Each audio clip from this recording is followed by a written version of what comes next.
ಪ್ರಿಯ ವಿದ್ಯಾರ್ಥಿಗಳೇ, ಇವತ್ತಿನ ತರಗತಿಯಲ್ಲಿ 10ನೇ ತರಗತಿಯ ಇತಿಹಾಸ ವಿಭಾಗದ 2ನೇ ಅಧ್ಯಾಯ ಬ್ರಿಟಿಷ್ ಆಳ್ವಿಕೆಯ ವಿಸ್ತರಣೆ ಪಾಠದ ಬಗ್ಗೆ ನಾವು ತಿಳಿತಾ ಹೋಗೋಣ.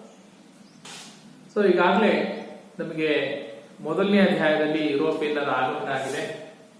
ಯುರೋಪಿಯನ್ನರಲ್ಲಿ ಫ್ರೆಂಚರು ಮತ್ತು ಬ್ರಿಟಿಷ್ ನಡುವೆ ಕಾದಾಟಗಳು ಶುರುವಾಗಿದೆ. ಅಂತಿಮವಾಗಿ ಫ್ರೆಂಚರನ್ನ ರಾಜಕೀಯದಿಂದ ಮೂಲೆಗುಂಪು ಮಾಡಿರ್ತಕ್ಕಂಥ ಬ್ರಿಟಿಷರು ಪ್ಲಾಸಿ ಮತ್ತು ಬಕ್ಸರ್ ಕದನ ಏನು ಆಗುತ್ತೆ, ಎರಡು ಪ್ರಮುಖ ಕದನಗಳು.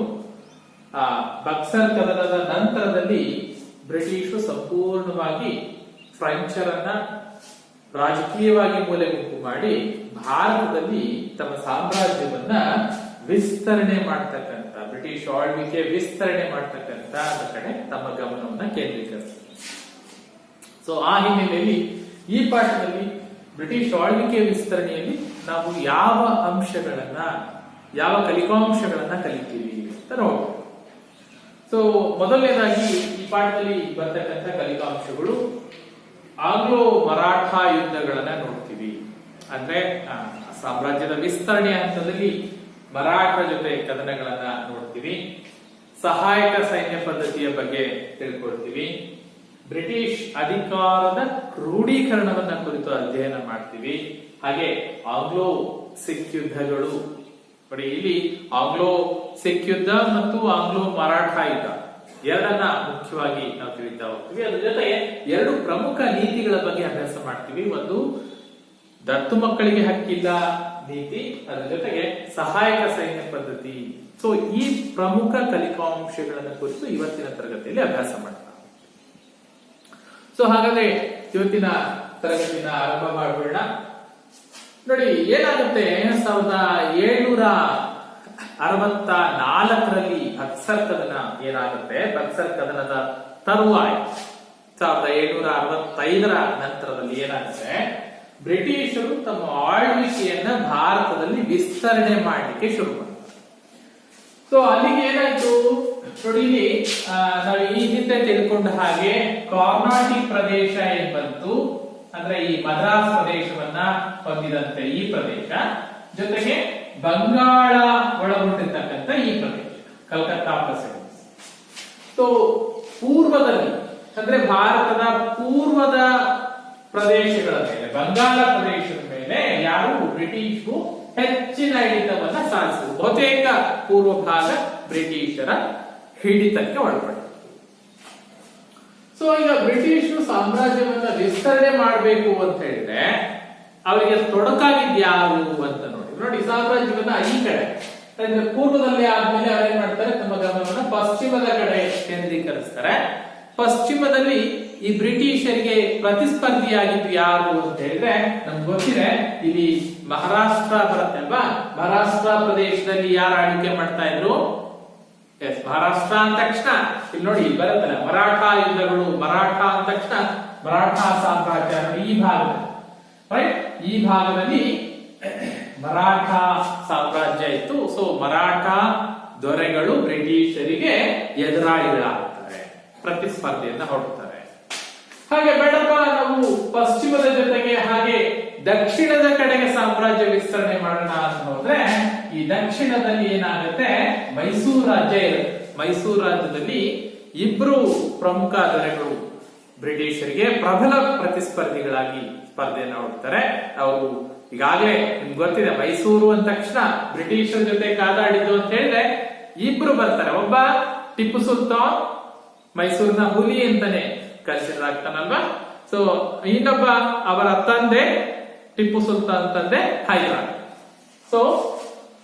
ಭಾರತದಲ್ಲಿ ಬ್ರಿಟಿಷರು ಪೂರ್ವದ ಬಂಗಾಳ ಪ್ರಾಂತ್ಯದ ಮೇಲೆ ಪ್ರಭುತ್ವವನ್ನು ಸಾಧಿಸಿದ ಮೇಲೆ ಸಾಮ್ರಾಜ್ಯ ವಿಸ್ತರಣೆಗೆ ಅವರು ಮುಂದಾಗಿದ್ದು ಭಾರತದ ಪಶ್ಚಿಮಕ್ಕೆ ಬಂದ್ರೆ ಮರಾಠ ಸಾಮ್ರಾಜ್ಯವು, ಮರಾಠರು ಅವರಿಗೆ ಪ್ರತಿಸ್ಪರ್ಧಿಗಳಾಗ್ತಾರೆ. ಹಾಗೆ ಪಶ್ಚಿಮಕ್ಕೆ ಬಂದ್ರೆ ಪಶ್ಚಿಮದಲ್ಲಿ ಮೈಸೂರು ಪ್ರಾಂತ್ಯದ ಹೈದರಾಲಿ ಮತ್ತು ಟಿಪ್ಪು ಸುಲ್ತಾನ್ ಅವರ ಸ್ಪರ್ಧಿಗಳಾಗ್ತಾರೆ. ಹಾಗೇನೆ ವಾಯುವ್ಯ ಭಾರತದ ಕಡೆ ಸಾಮ್ರಾಜ್ಯವನ್ನು ವಿಸ್ತರಣೆ ಮಾಡುವ ಆಲೋಚನೆ ಬಂದಾಗ ಈ ವಾಯುವ್ಯ ಭಾರತದಲ್ಲಿ ಅವರಿಗೆ ಎದುರಾಗಿದ್ದು ಸಿಖ್ ದೊರೆಗಳು. ಸೊ ಹೀಗೆ ಸಾಮ್ರಾಜ್ಯ ವಿಸ್ತರಣೆ, ಆಡಳಿತದ ವಿಸ್ತರಣೆಯನ್ನ ಮಾಡಲಿಕ್ಕೆ ಮುಂದಾದಂತಹ ಬ್ರಿಟಿಷರು ಪ್ರಮುಖವಾಗಿ ಮರಾಠರನ್ನ, ಸಿಖ್ಖರನ್ನ ಜೊತೆಗೆ ಮೈಸೂರು ದೊರೆಗಳನ್ನ ಎದುರಿಸಬೇಕಾಗುತ್ತೆ. ಸೊ ಈ ಹಿನ್ನೆಲೆಯಲ್ಲಿ ನಾವು ಪ್ರಮುಖವಾಗಿ ಒಂದಷ್ಟು ಯುದ್ಧಗಳನ್ನ ನೋಡ್ತಾ ಹೋಗ್ತೀವಿ. ಅದರಲ್ಲಿ ಪ್ರಮುಖವಾಗಿ 3 ಆಂಗ್ಲೋ ಮರಾಠ ಯುದ್ಧಗಳು ಬರುತ್ತೆ. ಆಂಗ್ಲೋ ಮರಾಠ ಯುದ್ಧಗಳು 3, ಆಂಗ್ಲೋ ಮೈಸೂರು ಯುದ್ಧಗಳು 4 ಬರುತ್ತೆ. 4 ಆಂಗ್ಲೋ ಮೈಸೂರು ಯುದ್ಧಗಳು. ಆದ್ರೆ ಆಂಗ್ಲೋ ಮೈಸೂರು ಯುದ್ಧವನ್ನ 4ನೇ ಪಾಠದಲ್ಲಿ ಅಭ್ಯಾಸ ಮಾಡ್ತೀವಿ. ಈ ಪಾಠದಲ್ಲಿ ನಾವು ಆಂಗ್ಲೋ ಮರಾಠ ಯುದ್ಧಗಳು ಮತ್ತು ಆಂಗ್ಲೋ ಸಿಖ್ ಯುದ್ಧಗಳನ್ನ ಮಾತ್ರ ನಾವು ಈ ಪಾಠದಲ್ಲಿ ಯುದ್ಧಗಳನ್ನ ಅಭ್ಯಾಸ ಮಾಡ್ತೀವಿ. ರೈಟ್, ನೋಡಿ, ಪೂರ್ವವನ್ನ ಮುಗಿಸಿ ಪೂರ್ವ ಭಾಗದ ಮೇಲೆ ಪ್ರಭುತ್ವ ಸಾಧಿಸಿದ ಬ್ರಿಟಿಷರು ನಂತರದಲ್ಲಿ ಪಶ್ಚಿಮದ ಕಡೆ ಗಮನ ಹರಿಸಿದಾಗ ಅವರಿಗೆ ಎದುರಾಗಿದ್ದು ಮರಾಠ ಸಂಸ್ಥಾನ. ಸೊ ಮರಾಠ ಸಂಸ್ಥಾನದಲ್ಲಿ ಏನಾಗಿತ್ತು ನೋಡಿ, ಮೊದಲನೇ ಆಂಗ್ಲೋ ಮೈಸೂರು ಯುದ್ಧಕ್ಕೆ ಬಂದ್ಬೇಡ, ನೇರವಾಗಿ ಮೊದಲನೇ ಆಂಗ್ಲೋ ಮೈಸೂರು ಯುದ್ಧ, ಆಂಗ್ಲ ಮರಾಠ ಮರಾಠ ಮಾಡಬೇಡಿ, ಆಂಗ್ಲೋ ಮರಾಠ ಯುದ್ಧ.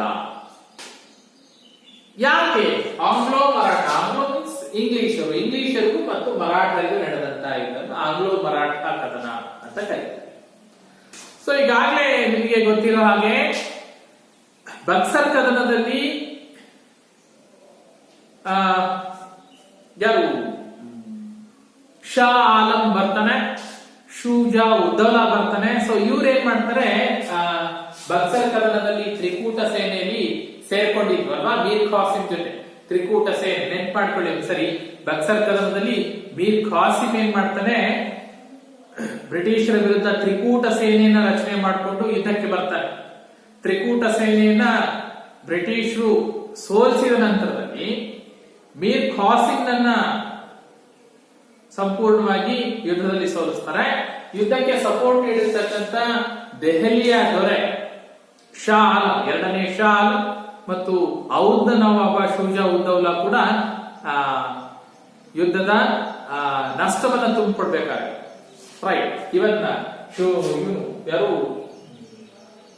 ಶಾ ಆಲಂ, ರೈಟ್, ಶಾ ಆಲಂ ಮೊಘಲ್ ದೊರೆ ಶಾ ಆಲಂ ಏನ್ ಮಾಡ್ತಾನೆ, ಬಂಗಾಳವನ್ನ ವಾರ್ಷಿಕ 26 ಲಕ್ಷ ರೂಪಾಯಿಗಳಿಗೆ ಬಿಟ್ಕೊಡ್ಬೇಕಾಗುತ್ತೆ, ಬ್ರಿಟಿಷರಿಗೆ ಬಿಟ್ಕೊಡ್ಬೇಕಾಗುತ್ತೆ.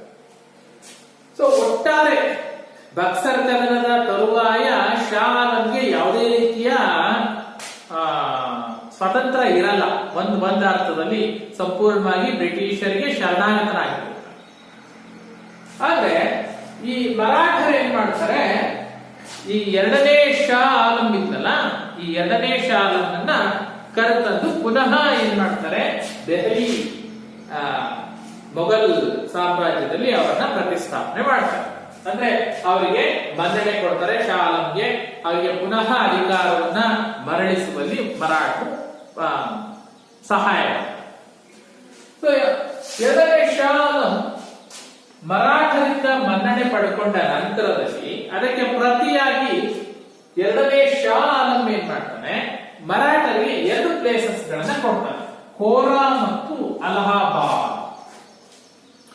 ಕೋರಾ ಮತ್ತು ಅಲಹಾಬಾದ್ ಅಂತಕ್ಕಂಥ 2 ಪ್ರದೇಶಗಳನ್ನ 2ನೇ ಶಾ ಆಲಂ ಮರಾಠರಿಗೆ ವಹಿಸಿದ, ಮರಾಠರಿಗೆ ಬಿಟ್ಕೊಟ್ಟ.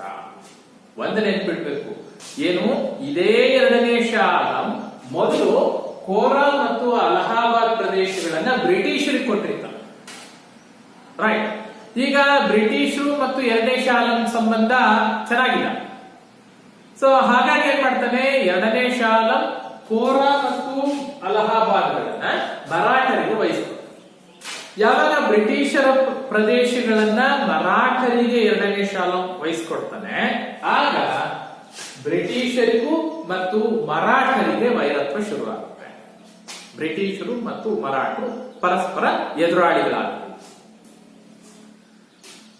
ಆದ್ರೆ ಇಂಥ ಪ್ರಕ್ಷುಬ್ಧ ಸನ್ನಿವೇಶದಲ್ಲಿ ಏನಾಗುತ್ತೆ, ಮರಾಠ ಸಾಮ್ರಾಜ್ಯದಲ್ಲಿ ಒಬ್ಬ ಪ್ರಬಲ ಪೇಶ್ವೆ ಇದ್ದ. ಪೇಶ್ವೆ ಹೆಸರು ಮಾಧವರಾಯ. ಮರಾಠರಲ್ಲೇ ತುಂಬಾ ಪ್ರಬಲವಾದ ಪೇಶ್ವೆ, ತುಂಬಾ ಸಮರ್ಥ ನಾಯಕ. ಈ ಮಾಧವರಾಯ ಪೇಶ್ವೆ ಮಾಧವರಾಯ ಅಕಾಲಿಕ ಮರಣಕ್ಕೆ ತುತ್ತಾಗ್ಬಿಡ್ತಾನೆ, ಮರಣ ಹೊಂತಾನೆ. ಸೊ ಪೇಶ್ವೆ ಮಾಧವರಾಯ ಮರಣ ಹೊಂದಿದ್ದು ಮರಾಠರಿಗೆ ತುಂಬಾ ದೊಡ್ಡ ನಷ್ಟ ಆಗುತ್ತೆ. ಈಗ ಏನ್ ಮಾಡ್ಬೇಕು? ಮರಾಠ ಪೇಶ್ವೆ ಮಾಧವರಾಯ ನಿಧನ ಆದಾಗ ನೆಕ್ಸ್ಟ್ ಪೇಶ್ವೆ ಸ್ಥಾನಕ್ಕೆ ಯಾರು ಬರಬೇಕು? ಸೊ ಪೇಶ್ವೆ ಸ್ಥಾನಕ್ಕೆ ಕಚ್ಚಾಟಗಳು ಶುರುವಾಗುತ್ತೆ. ಸೊ ಮಾಧವರಾಯನ ತಮ್ಮ ನೋಡಿ, ಮಾಧವರಾಯ ಮರಣ ಹೊಂದಿದ ಮೇಲೆ ಮಾಧವರಾಯನ ತಮ್ಮ ನಾರಾಯಣರಾಯ ಪೇಶ್ವೆಯಾಗಕ್ಕೆ ಬಯಸ್ತಾರೆ. ಮಾಧವರಾಯನಿಗೆ ಮಕ್ಕಳಿರೋದಿಲ್ಲ, ಹಾಗಾಗಿ ಮಾಧವರಾಯನ ತಮ್ಮ ನಾರಾಯಣರಾಯ ತಾನು ಪೇಶ್ವೆಯಾಗಕ್ಕೆ ಬಯಸ್ತಾರೆ. ಅದು ಸಹಜ. ಯಾಕೆಂದ್ರೆ ಅಣ್ಣನ ಮಕ್ಕಳು ಇಲ್ಲೇ ಇದ್ದಾಗ ಅಣ್ಣ ಮರಣ ಹೊಂದಿದ ನಂತರದಲ್ಲಿ ಆ ಸ್ಥಾನಕ್ಕೆ ತಮ್ಮ ಬರ್ತಾರೆ. ಸೊ ಆ ಪ್ರಕಾರ ನಾರಾಯಣರಾಯ ಪೇಶ್ವೆ ಆಗಕ್ಕೆ ಬಯಸ್ತಾರೆ. ಆದ್ರೆ ಈ ನಾರಾಯಣರಾಯನಿಗೆ ಒಬ್ಬ ಚಿಕ್ಕಪ್ಪ ಇದೆ. ನಾರಾಯಣರಾಯನ ಚಿಕ್ಕಪ್ಪ ಯಾರು? ರಘೋಬಾನ್, ರಘುನಾಥರಾಯ ಅಂತ ಕರೀತಾರೆ. ರೈಟ್? ನಾರಾಯಣರಾಯನ ಚಿಕ್ಕಪ್ಪನಾದ ರಘುನಾಥರಾಯ ರಘೋಬ ಇವನೇನ್ ಮಾಡ್ತಾನೆ, ತಾನು ಪೇಶ್ವೆ ಆಗಲಿಕ್ಕೆ ಬಯಸಿ ನಾರಾಯಣರಾಯನನ್ನ ಕೊಲೆ ಮಾಡಿಸ್ತಾನೆ. ಬೆಳವಣಿಗೆಗಳನ್ನ ಅರ್ಥ ಮಾಡ್ಕೊಳ್ಳಿ. ಯಾರು? ನಾರಾಯಣರಾಯನನ್ನ ಕೊಲೆ ಮಾಡಿಸಿದ ಯಾರು? ರಘುನಾಥರಾಯ. ಯಾಕೆ? ತಾನು ಪೇಶ್ವೆ ಆಗಲಿಕ್ಕೆ ಬಯಸಿ ರಘುನಾಥರಾಯ ನಾರಾಯಣರಾಯನನ್ನ ಕೊಲೆ ಮಾಡಿಸಿದ. ನಾರಾಯಣರಾಯ ಯಾರು? ಮಾಧವರಾಯನ ತಮ್ಮ. ರೈಟ್. ಯಾವಾಗ ನಾರಾಯಣರಾಯನನ್ನ ರಘೋಬ ಆ ರಘುನಾಥರಾಯ ಕೊಲೆ ಮಾಡಿಸ್ತಾನೆ, ತಾನು ಅಧಿಕಾರಕ್ಕೆ ಬರಲಿ, ಪೇಶ್ವೆ ಆಗಲಿ, ಆಗ ಅದನ್ನ ಮರಾಠ ಸಮುದಾಯ ಒಪ್ಪೋದಿಲ್ಲ. ಮರಾಠ ಮುಖಂಡರು ಅದನ್ನ ಒಪ್ಪಲಿಲ್ಲ. ಸೊ ನಾರಾಯಣರಾಯನ ಮರಣಾನಂತರದಲ್ಲಿ, ನಾರಾಯಣರಾಯ ಕೊಲೆಯಾದ ನಂತರದಲ್ಲಿ ಪೇಶ್ವೆ ಸ್ಥಾನಕ್ಕೆ ತುಂಬಾ ಕಚ್ಚಾಟಗಳು ಶುರುವಾಗುತ್ತೆ, ಒಳಜಗಳಗಳು ಶುರುವಾಗುತ್ತೆ, ಸ್ಪರ್ಧೆ ಶುರುವಾಗುತ್ತೆ. ನಾನಾಗ್ತೀನಿ ಪೇಶ್ವೆ ಅಂತ. ಸೊ ಆ ಸಂದರ್ಭದಲ್ಲಿ ಏನಾಗುತ್ತೆ, ಮರಾಠರ ಒಬ್ಬ ಮುಖಂಡ ಇದ್ದಾನೆ, ನಾನಾ ಫಡ್ನವೀಸ್. ಮರಾಠ ಮುಖಂಡ, ಒಂದೊಂದು ಸಮಾಜದಲ್ಲಿ ಒಬ್ಬ ಮುಖಂಡ ಇರ್ತಾರಲ್ಲ. ಸೊ ಮರಾಠರಲ್ಲಿ ಈ ನಾನಾ ಫಡ್ನವೀಸ್ನ ಮಾತಿಗೆ ತುಂಬಾ ಬೆಲೆ ಇರುತ್ತೆ ಮರಾಠ ಒಕ್ಕೂಟದಲ್ಲಿ. ಸೊ ಹಾಗಾಗಿ ಈ ನಾನಾ ಫಡ್ನವೀಸ್ ಏನ್ ಮಾಡ್ತಾರೆ, ನಾನಾ ಫಡ್ನವೀಸ್ ಒಂದು ತೀರ್ಮಾನಕ್ಕೆ ಬರ್ತಾರೆ. ಮರಾಠ ಒಕ್ಕೂಟಗಳನ್ನ ಒಂದು ಮಾಡಿಕೊಂಡು ಚರ್ಚೆ ಮಾಡಿಬಿಟ್ಟು ಒಂದು ತೀರ್ಮಾನಕ್ಕೆ ಬರ್ತಾರೆ. ಏನ್ ತೀರ್ಮಾನ ಅಂತ ಹೇಳಿದ್ರೆ, ನಾನಾ ಫಡ್ನವೀಸ್ ನೇತೃತ್ವದಲ್ಲಿ ನಾರಾಯಣರಾಯನ ಮಗ, ಆಕ್ಚುಲಿ ನಾರಾಯಣರಾಯ ಬರ್ಬೇಕಿತ್ತು, ಆದ್ರೆ ರಘುನಾಥರಾಯ ನಾರಾಯಣರಾಯನ ಕೊಲೆ ಮಾಡಿಸ್ಬಿಟ್ಟು. ಈಗ ನಾರಾಯಣರಾಯ ಇಲ್ಲ, ಏನ್ ಮಾಡ್ಬೇಕು? ನಾರಾಯಣರಾಯನ ಮಗನನ್ನ, ಯಾರು? ನಾರಾಯಣರಾಯನ ಮಗ ಎರಡನೇ ಮಾಧವರಾಯ. ರೈಟ್. ಎರಡನೇ ಮಾಧವರಾಯನನ್ನ ಪಟ್ಟಕ್ಕೆ ತರ್ತಾರೆ, ಅಂದ್ರೆ ಪೇಶ್ವೆಯನ್ನಾಗಿ ಕೂರಿಸ್ತಾರೆ. ಬೆಳವಣಿಗೆ ಅರ್ಥ ಮಾಡ್ಕೊಳ್ಳಿ.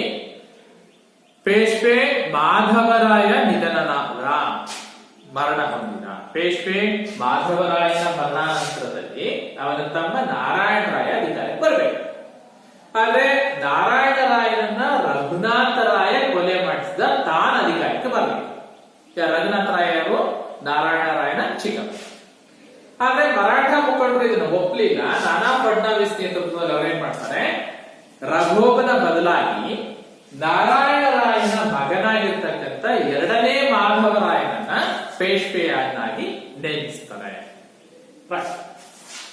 ಈಗ ಯಾರಿಗೆ ಅಸಮಾಧಾನ ಆಯ್ತು? ರಘೋಬನಿಗೆ ಅಸಮಾಧಾನ ಆಯ್ತು, ರಘುನಾಥರಾಯ. ಸೊ ಪೇಶ್ವೆ ಆಗಬೇಕು ಅಂತ ಬಯಸಿ ನಾರಾಯಣರಾಯನ ಕೊಲೆ ಮಾಡಿಸಿದ, ಆದ್ರೆ ಯಾರು ಒಪ್ಕೊಳ್ಳಿ. ಯಾವಾಗ ರಘೋಬನಿಗೆ, ರಘುನಾಥರಾಯನಿಗೆ ಮರಾಠ ಬೆಂಬಲ ಸಿಗೋದಿಲ್ಲ, ಅವಾಗ ಏನ್ ಮಾಡ್ತಾನೆ, ಅದೇ ಮರಾಠರ ವಿರುದ್ಧ ಅವನೇನ್ ಮಾಡ್ತಾನೆ, ಬ್ರಿಟಿಷರ ಸಹಾಯನ ಕೇಳಿದ. ರಘುನಾಥರಾಯ ಬ್ರಿಟಿಷರ ಸಹಾಯವನ್ನ ಕೋರ್ತಾನೆ. ಯಾತಕ್ಕಾಗಿ? ತಾನು ಪೇಶ್ವೆ ಆಗಲಿಕ್ಕಾಗಿ.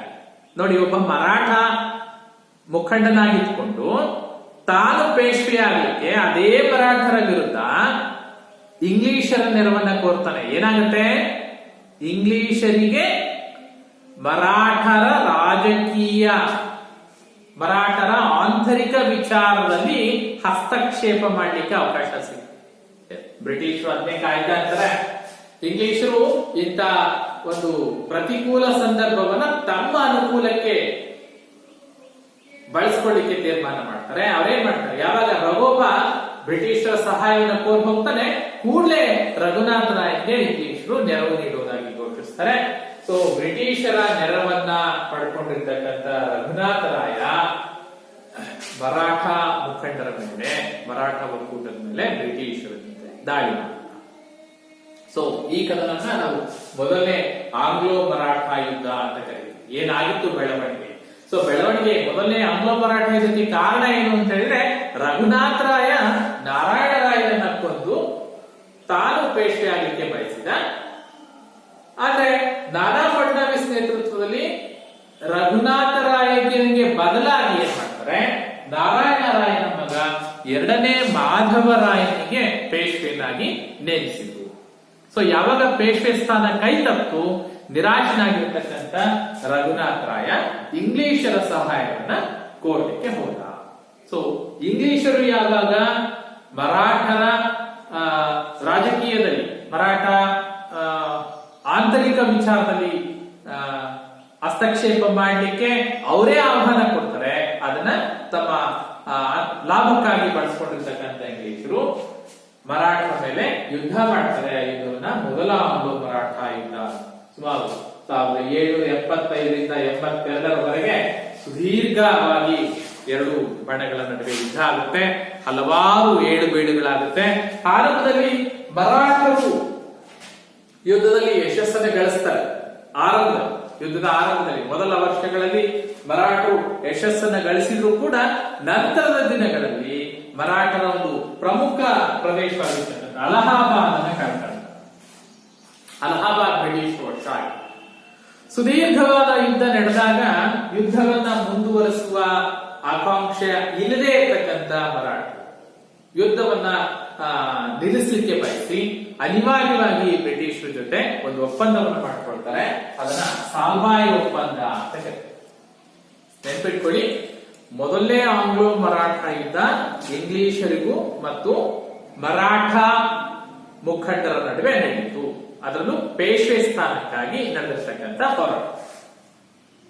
ಸೊ ಈ ಹೋರಾಟ ಅಂದ್ರೆ ಮೊದಲನೇ ಆಂಗ್ಲೋ ಮರಾಠ ಯುದ್ಧ ಸಾಲ್ವಾಯ್ ಒಪ್ಪಂದದೊಂದಿಗೆ ಕೊನೆಯಾಗುತ್ತೆ. ಸಾಲ್ವಾಯ್ ಒಪ್ಪಂದದೊಂದಿಗೆ ಮೊದಲನೇ ಆಂಗ್ಲೋ ಮರಾಠ ಯುದ್ಧ ಕೊನೆಯಾಯಿತು. ಸೊ ಮೊದಲನೇ ಆಂಗ್ಲೋ ಮರಾಠ ಯುದ್ಧದಲ್ಲಿ ಯಾರು ಪ್ರಾಬಲ್ಯವನ್ನು ಗಳಿಸ್ತಾರೆ, ಬ್ರಿಟಿಷರು ತಮ್ಮ ಪ್ರಾಬಲ್ಯವನ್ನ ಮುಂದುವರಿಸಿದ್ರು. ರೈಟ್. ಮೊದಲನೇ ಆಂಗ್ಲೋ ಮರಾಠ ಯುದ್ಧದಲ್ಲಿ ಮರಾಠರು ಮಾಡಿದಂತ ಒಂದು ತಪ್ಪು ಅಂತಂದ್ರೆ, ಬ್ರಿಟಿಷರನ್ನ ತಮ್ಮ ಆಂತರಿಕ ವಿಚಾರಕ್ಕೆ ತಲೆ ಹಾಕುವಂತೆ ರಘುನಾಥ ರಾಯ ಪ್ರೇರೇಪಿಸಿದರು. ಸೊ ಇದೇನಾಗುತ್ತೆ, ಮುಂದೆ ಒಂದು ಹಂತದಲ್ಲಿ ಸಂಪೂರ್ಣವಾಗಿ ಮರಾಠರು ಅವನತಿ ಆಗ್ಲಿಕ್ಕೆ ರಘುನಾಥ ರಾಯ ಒಂದು ರೀತಿ ಕಾರಣ ಆಗ್ತಾರೆ. ರೈಟ್. ಇದಿಷ್ಟು ಮೊದಲನೇ ಆಂಗ್ಲೋ ಮರಾಠ. ಸೊ ನೆಕ್ಸ್ಟ್ ಬೆಳವಣಿಗೆ ಬಂದ್ಬಿಟ್ಟು ಮೊದಲನೇ ಆಂಗ್ಲೋ ಮರಾಠ ಯುದ್ಧದ ತರುವಾಯ ಆ ಸಂದರ್ಭದಲ್ಲಿ ಭಾರತಕ್ಕೆ ಒಬ್ಬ ಬ್ರಿಟಿಷ್ ಗವರ್ನರ್ ಜನರಲ್ ಬರ್ತಾನೆ. ಬಹಳ ಮಹತ್ವಾಕಾಂಕ್ಷಿ ಗವರ್ನರ್ ಜನರಲ್. ನಾವು ಎರಡನೇ ಕಲಿಕಾಂಶಕ್ಕೆ ಹೋಗ್ತಾ ಇದೀವಿ. ಸಹಾಯಕ ಸೈನ್ಯ ಪದ್ಧತಿ ಅಲ್ವಾ? ನಿಮಗೆ ಗೊತ್ತಿದೆ ಸಹಾಯಕ ಸೈನ್ಯ ಪದ್ಧತಿ ಯಾರು ತಂದ್ರು, ಎಷ್ಟರಲ್ಲಿ ತಂದ್ರು, ಯಾಕೆ ತಂದ್ರು, ಅದರ ನಿಬಂಧನೆಗಳೇನು. ಸೊ ಈ ಅಂಶಗಳು ಎರಡನೇ ಪಾಯಿಂಟ್ ಆಗಿ ನಾವು ಮುಂದೆ ನೋಡ್ತೀವಿ. ಸಹಾಯಕ ಸೈನ್ಯ ಪದ್ಧತಿ ನೋಡಿ, ಸಹಾಯಕ ಸೈನ್ಯ ಪದ್ಧತಿ ಹೆಸರೇ ಹೇಳ್ತಾ ಇದೆ, ತುಂಬಾ ಚೆನ್ನಾಗಿದೆ. ಸಹಾಯಕ್ಕೆ ಸೈನ್ಯವನ್ನ ಕೊಡ್ತಕ್ಕಂಥ ಪದ್ಧತಿ ಸಹಾಯಕ ಸೈನ್ಯ ಪದ್ಧತಿ. ಸಹಾಯಕ್ಕೆ ಸೈನ್ಯವನ್ನ ಕೊಡ್ಬೇಕು. ಯಾರು ಕೊಡ್ಬೇಕು? ದೇಶೀಯ ದೊರೆಗಳು. ಯಾರ ಸಹಾಯಕ್ಕೆ? ಬ್ರಿಟಿಷರ ಸಹಾಯ ಸೈನ್ಯ ಕೊಡ್ಬೇಕು. ಯಾರ ಸೈನ್ಯ? ಬ್ರಿಟಿಷರ ಸೈನ್ಯ. ಬ್ರಿಟಿಷರ ಸೈನ್ಯವನ್ನ ಇವ್ರು ಯಾಕೆ ಕೊಡ್ಬೇಕು? ಯಾಕೆ ಅಂದ್ರೆ ಬ್ರಿಟಿಷರ ಸೈನ್ಯವನ್ನು ಇವ್ರ ರಾಜ್ಯದಲ್ಲಿ ಇರ್ತಾರಲ್ಲ ಅಲ್ವಾ? ರೈಟ್. ಈಗಾಗಲೇ ನೀವು 7ನೇ ತರಗತಿಯಲ್ಲಿ ಓದಿರ್ತೀರಾ ಸಹಾಯಕ ಸೈನ್ಯ ಪದ್ಧತಿ ಏನು ನೋಡಿ. ಸಹಾಯಕ ಸೈನ್ಯ ಪದ್ಧತಿಯನ್ನ ಜಾರಿಗೊಳಿಸಿದ್ದು ಲಾರ್ಡ್ ವೆಲ್ಲೆಸ್ಲಿ, ಎಲ್ಲರಿಗೂ ಪರಿಚಿತವಾಗಿರ್ತಕ್ಕಂಥ ಹೆಸರೇ ಲಾರ್ಡ್ ವೆಲ್ಲೆಸ್ಲಿ. ನೋಡಿ ಏನೈತೆ, ಗವರ್ನರ್ ಜನರಲ್ ಆಗಿ ಭಾರತಕ್ಕೆ ಬಂದಿರತಕ್ಕಂತ ಲಾರ್ಡ್ ವೆಲ್ಲೆಸ್ಲಿ ಭಾರತದಲ್ಲಿ ಸಾಮ್ರಾಜ್ಯ ವಿಸ್ತರಣೆಯನ್ನ ಮಾಡಬೇಕು ಅನ್ನೋ ಮಹತ್ವಾಕಾಂಕ್ಷೆಯನ್ನ ಇಟ್ಕೊಂಡು ಬಂದಿರ್ತಾರೆ. ಆದ್ರೆ ಪರಿಸ್ಥಿತಿ ಹೇಗಿರುತ್ತೆ ಅಂದ್ರೆ, ಲಾರ್ಡ್ ವೆಲ್ಲೆಸ್ಲಿ ಭಾರತಕ್ಕೆ ಬಂದಂತ ಸಂದರ್ಭದಲ್ಲಿ ಈ ಹಿಂದೆ ಇದ್ದಂತಹ ಮರಾಠ ಮತ್ತು ಮೈಸೂರು ಸಂಸ್ಥಾನಗಳು ಮೊದಲಿನಷ್ಟು ಪ್ರಬಲವಾಗಿರಲ್ಲ. ಅಂದ್ರೆ ದೊರೆಗಳು ದುರ್ಬಲರಾಗ್ತಾ ಹೋಗಿರ್ತಾರೆ. ಪರಿಸ್ಥಿತಿ ಲಾರ್ಡ್ ವೆಲ್ಲೆಸ್ಲಿಗೆ ಪೂರಕವಾಗಿರುತ್ತೆ. ಅಂದ್ರೆ ಸಾಮ್ರಾಜ್ಯ ವಿಸ್ತರಣೆಯ, ಲಾರ್ಡ್ ವೆಲ್ಲೆಸ್ಲಿಯ ಸಾಮ್ರಾಜ್ಯ ವಿಸ್ತರಣೆಯ ಆಕಾಂಕ್ಷೆಗೆ ಪೂರಕವಾಗಿ ಪರಿಸ್ಥಿತಿ ಇರುತ್ತೆ. ಸೊ ಸಹಾಯಕ ಸೈನ್ಯ ಪದ್ಧತಿ ಅಂತಕ್ಕಂಥ ಒಂದು ಹೊಸ ಯೋಜನೆಯನ್ನ ಜಾರಿಗೊಳಿಸ್ತಾರೆ. ಲಾರ್ಡ್ ವೆಲ್ಲೆಸ್ಲಿ 1798ರಿಂದ 1805ರವರೆಗೆ ಸುಮಾರು 7 ವರ್ಷಗಳ ಕಾಲ ಅಷ್ಟೇ ಭಾರತದಲ್ಲಿ ಇರ್ತಾನೆ. ಆದ್ರೆ ನಾವು ಯುರೋಪಿಯನ್ನರು ಅಂತ ಓದ್ಬೇಕಾದ್ರೆ, ಬ್ರಿಟಿಷ್ ಈಸ್ಟ್ ಇಂಡಿಯಾ ಕಂಪನಿಯ ಬಗ್ಗೆ ಓದ್ಬೇಕಾದ್ರೆ ಲಾರ್ಡ್ ವೆಲ್ಲೆಸ್ಲಿಯ ಒಂದು ಹೆಸರು ಅಜರಾಮರ ಆಗುತ್ತೆ. ಯಾಕೆಂದ್ರೆ ಅವ್ರು ಜಾರಿಗೊಳಿಸಿರ್ತಕ್ಕಂಥ ಸಹಾಯಕ ಸೈನ್ಯ ಪದ್ಧತಿ. ರೈಟ್, ಸಹಾಯ ಇವನ ಮೂಲ ಇಂಟೆನ್ಷನ್ ಏನು? ಲಾರ್ಡ್ ವೆಲ್ಲೆಸ್ಲಿಯ ಮೂಲ ಉದ್ದೇಶ ಏನಪ್ಪ? ಸಾಮ್ರಾಜ್ಯವನ್ನ ವಿಸ್ತರಣೆ. ಸಾಮ್ರಾಜ್ಯ ವಿಸ್ತರಣೆ ಮಾಡಲಿಕ್ಕೆ ಲಾರ್ಡ್ ವೆಲ್ಲೆಸ್ಲಿ ಪ್ರಮುಖವಾಗಿ 3 ವಿಧಾನಗಳನ್ನ ಅವನು ಬಳಸ್ತಾನೆ, 3 ಯೋಜನೆಗಳನ್ನ ಮಾಡ್ತಾನೆ. ಏನ್ 3 ಯೋಜನೆ? ಮೊದಲನೇದು ಏನು ಅಂತ ಹೇಳಿದ್ರೆ, ಈಗಾಗಲೇ ಹೇಳಿರ್ತಕ್ಕಂಥ ಸಹಾಯಕ ಸೈನ್ಯ ಪದ್ಧತಿ. ಈ ಸಹಾಯಕ ಸೈನ್ಯ ಪದ್ಧತಿಯನ್ನ ಜಾರಿಗೊಳಿಸಿ ಸಾಮ್ರಾಜ್ಯ ವಿಸ್ತರಣೆ ಮಾಡೋದು ಒಂದು. ಯಾವ ಪ್ರದೇಶಗಳು, ಯಾವ ರಾಜ್ಯಗಳು ಸಹಾಯಕ ಸೈನ್ಯ ಪದ್ಧತಿಗೆ ಒಳಪಡುತ್ತೋ ಆ ಪ್ರದೇಶ ಅವರ ನಿಯಂತ್ರಣಕ್ಕೆ ಬಂದಾಗ ಒಂದು. ಎರಡನೇದೇನು? ಎರಡನೇ ಯೋಜನೆ ಸಾಮ್ರಾಜ್ಯ ವಿಸ್ತರಣೆಗೆ ಅಂತ ಹೇಳಿದ್ರೆ ಹೊಸ ರಾಜ್ಯಗಳ ಮೇಲೆ ಯುದ್ಧ ಮಾಡಿ ದಾಳಿ. ಮೂರನೇ ಯೋಜನೆ ಏನು ಅಂತ ಹೇಳಿದ್ರೆ, ಈಗಾಗಲೇ ಬ್ರಿಟಿಷ್ ಕಂಪನಿಯ ನಿಯಂತ್ರಣಕ್ಕೆ ಒಳಪಟ್ಟಿರ್ತಕ್ಕಂಥ ರಾಜ್ಯಗಳೇನಿದೆ ಅದನ್ನ ಕಂಪನಿಯ ನೇರ ಆಡಳಿತಕ್ಕೆ ಒಳಪಡಿಸಿದೆ. Once again I repeat, Lord Wellesley ಭಾರತದಲ್ಲಿ ಸಾಮ್ರಾಜ್ಯ ವಿಸ್ತರಣೆ ಮಾಡಲಿಕ್ಕೆ 3 ವಿಧಾನಗಳನ್ನು ಬಳಸ್ತಾನೆ ಸಾಮ್ರಾಜ್ಯ ವಿಸ್ತರಣೆಗಾಗಿ. ಒಂದನೇದು ಸಹಾಯಕ ಸೈನ್ಯ ಪದ್ಧತಿಯನ್ನ ಜಾರಿಗೊಳಿಸುವುದು. ಅದರ ಮೂಲಕ ಯಾವ ರಾಜ್ಯ ಸಹಾಯಕ ಸೈನ್ಯ ಪದ್ಧತಿಗೆ ಒಳಪಡುತ್ತೋ, ಒಪ್ಪಿಗೆಯನ್ನು ಕೊಡುತ್ತೋ ಆ ರಾಜ್ಯ ಸಂಪೂರ್ಣವಾಗಿ ಅವರ ನಿಯಂತ್ರಣಕ್ಕೆ ಬಂದಾಗ. ಎರಡನೇದು, ಹೊಸ ರಾಜ್ಯಗಳು ಯಾವಿದ್ದಾರೆ ತಾನು ಪ್ರಸ್ತಾಪ ಮಾಡಿರ್ತಕ್ಕಂಥ ಸಹಾಯಕ ಸೈನ್ಯ ಪದ್ಧತಿಗೆ ಒಳಪಟ್ಟಿಲ್ಲ ಅಂದ್ರೆ ಆ ಪ್ರದೇಶದ ಮೇಲೆ ಯುದ್ಧ ಮಾಡೋದು, ಆ ಪ್ರದೇಶಗಳನ್ನ ಗೆದ್ದು ಸಾಮ್ರಾಜ್ಯ ವಿಸ್ತರಣೆ ಮಾಡೋದು.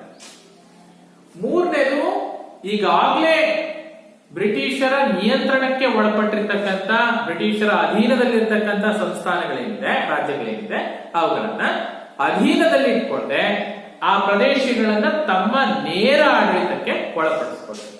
ಸೊ ಇದು ಈ 3 ಅಂಶಗಳು ಪ್ರಮುಖವಾಗಿ ಲಾರ್ಡ್ ವೆಲ್ಲೆಸ್ಲಿ ಜಾರಿಗೊಳಿಸಿರ್ತಕ್ಕಂಥ ಸಾಮ್ರಾಜ್ಯ ವಿಸ್ತರಣಾ ನೀತಿಯಲ್ಲಿ ಬಳಕೆಯಾಗಿರ್ತಕ್ಕಂಥ 3 ಅಸ್ತ್ರಗಳು ಅಂತಾನೆ ನಾವು ಹೇಳ್ತೀವಿ. ಸೊ ಒಂದು ಪ್ರಮುಖವಾಗಿರ್ತಕ್ಕಂಥ ಒಂದಂತ ಪ್ರಶ್ನೆ, ಸಹಾಯಕ ಸೈನ್ಯ ಪದ್ಧತಿನ ಯಾರು ಎಷ್ಟರಲ್ಲಿ ಜಾರಿಗೊಳಿಸಿದ್ರು ಅಂತ. ಲಾರ್ಡ್ ವೆಲ್ಲೆಸ್ಲಿ ಸಹಾಯಕ ಸೈನ್ಯ ಪದ್ಧತಿಯನ್ನು ಜಾರಿಗೊಳಿಸ್ತಾನೆ 1798ರಲ್ಲಿ. 1798ರಲ್ಲಿ ಸಹಾಯಕ ಸೈನ್ಯ ಪದ್ಧತಿಯನ್ನು ಜಾರಿಗೊಳಿಸ್ತಾನೆ.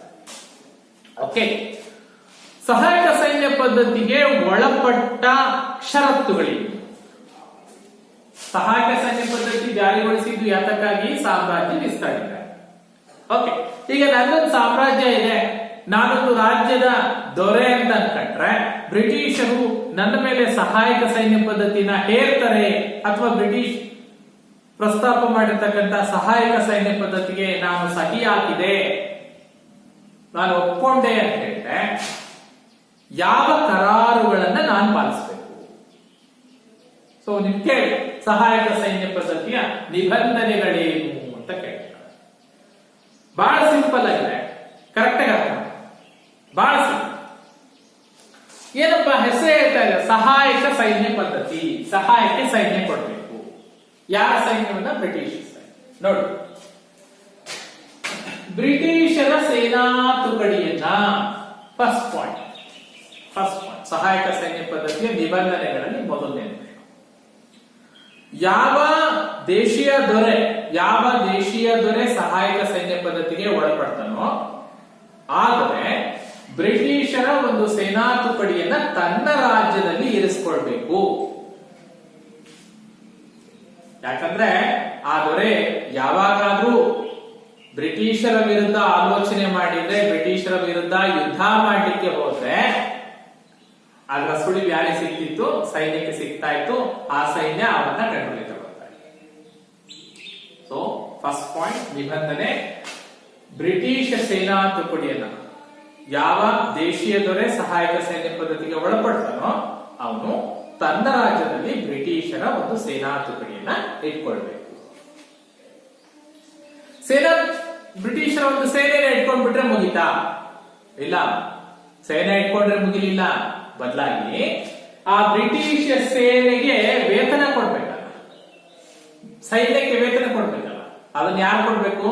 ದೇಶೀಯ ದೊರೆಗೆ ಕೊಡ್ಬೇಕು. ಆ ಸೈನಿಕರಿಗೆ ನೀಡಬೇಕಾದಂತಹ ವೇತನ, ಆ ಸೇನೆಯ ನಿರ್ವಹಣೆಯ ಖರ್ಚು ವೆಚ್ಚಗಳು, ಇದನ್ನೆಲ್ಲವೂ ಕೂಡ ಆ ದೇಶೀಯ ರಾಜನೇ ಭರಿಸಬೇಕಾಗಿತ್ತು. ಅಂದ್ರೆ ಸೈನ್ಯದ ವೇತನ ಮತ್ತು ನಿರ್ವಹಣಾ ವೆಚ್ಚವನ್ನ ಆ ದೇಶೀಯ ದೊರೆಯೇ ನಿರ್ವಹಿಸಬೇಕಾಗಿತ್ತು. ಇಲ್ಲಪ್ಪ, ನನ್ನ ಕೈಲಿ ಸೈನ್ಯವನ್ನ ನಿರ್ವಹಣೆ ಮಾಡ್ಲಿಕ್ಕೆ ಆಗಲ್ಲ, ಅದಕ್ಕೊಂದು ಆಪ್ಷನ್ ಏನು? ಸೈನಿಕರ ವೇತನ ನಿರ್ವಹಣೆಯನ್ನು ನೀವು ಮಾಡಲಿಲ್ಲ ಅಂತ ಹೇಳಿದ್ರೆ, ಬೇಡ, ನಾವು ಬ್ರಿಟಿಷರು ನಿರ್ವಹಿಸಿಕೊಳ್ತೀವಿ, ನೀನೇನ್ ಮಾಡ್ಬೇಕು? ಒಂದು ಕಂದಾಯ ಭೂಪ್ರದೇಶವನ್ನ ನಮಗೆ ಬಿಟ್ಕೊಡು. ನಿರ್ದಿಷ್ಟಪಡಿಸಿದ ಅಂದ್ರೆ ಆ ಸೈನ್ಯವನ್ನ ನಿರ್ವಹಣೆ ಮಾಡಲಿಕ್ಕೆ ಎಷ್ಟು ಖರ್ಚು ವೆಚ್ಚ ಬರುತ್ತೋ ಅಷ್ಟು ಆದಾಯ ಬರ್ತಕ್ಕಂತ ಒಂದು ಕಂದಾಯ ಭೂಪ್ರದೇಶವನ್ನ ಬ್ರಿಟಿಷರಿಗೆ ವಹಿಸ್ಕೊಡ್ಬೇಕಾಗಿತ್ತು. ಅದರ ಆದಾಯದಿಂದ ಅವರು ಆ ಸೈನ್ಯವನ್ನ ನಿರ್ವಹಣೆ ಮಾಡ್ತಾರೆ. ಏನಾಯ್ತು? ಬ್ರಿಟಿಷರಿಗೆ ತಮ್ಮ ಸೈನ್ಯವನ್ನ ನಿರ್ವಹಿಸುವ, ಸೈನ್ಯಕ್ಕೆ ಮಾಡ್ತಕ್ಕಂಥ ವೆಚ್ಚ ಏನಾಯ್ತು? ತಪ್ಪಾಯ್ತು.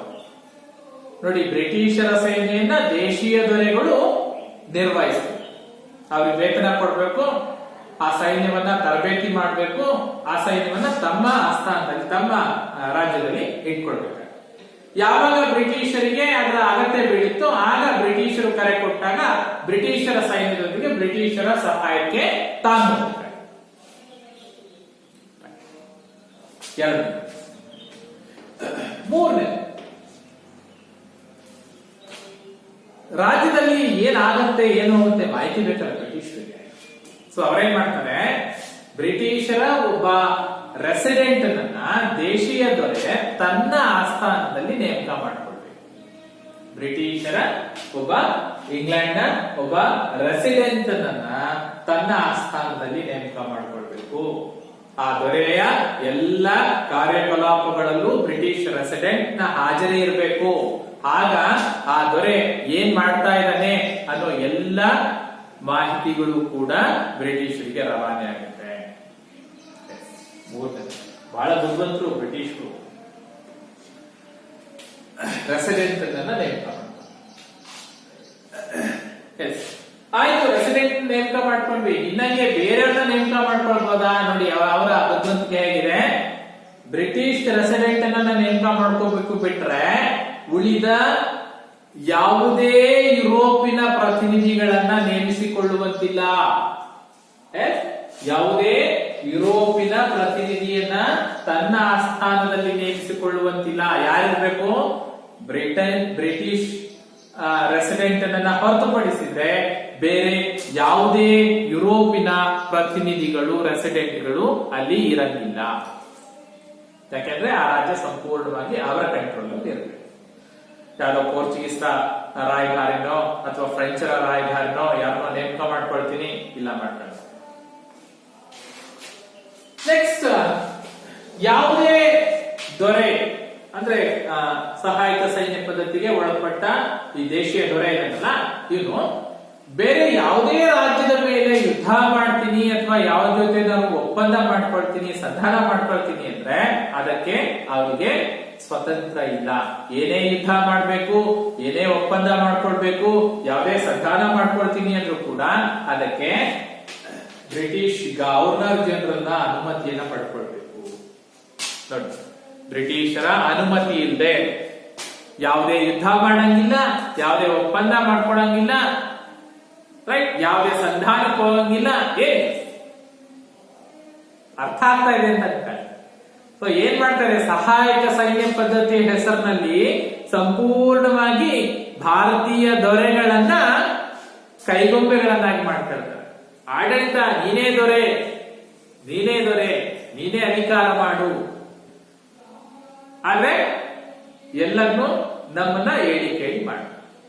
So you are just like utsava Murthy.